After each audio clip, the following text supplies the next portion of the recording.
I just said and trying to summarize it, I might summarize it by saying the fundamental problem we're facing, this is going to sound so simple that it's almost sophomoric, and that is that we have bifurcated social purpose from profit making. And that is like, well, what does that mean? That's kind of, well, but it's important. Here would be another pig that we would need to stare at, the pig of philanthropy. All right? And when I describe the pig of philanthropy, you can just kind of hear next to it somewhere the pig of venture capital, but I don't even have to say anything about that.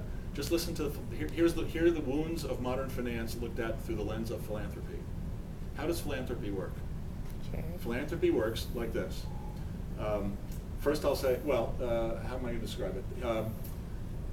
And who knows roughly what the value of U.S. foundation assets are, roughly, professionally managed at? Well, you don't get the answer, Mike.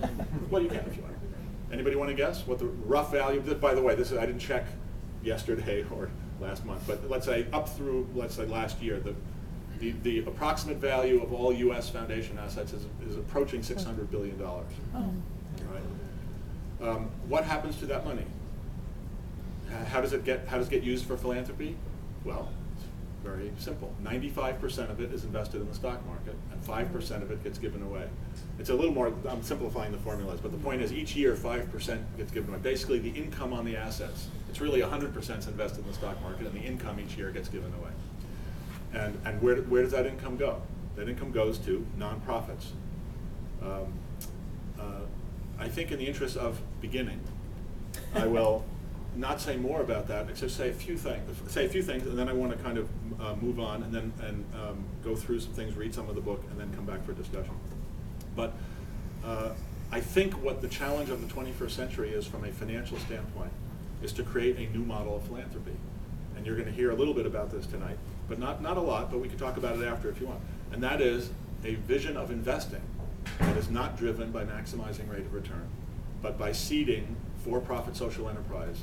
You know, it's no longer about having nonprofits clean up the mess after the for-profits.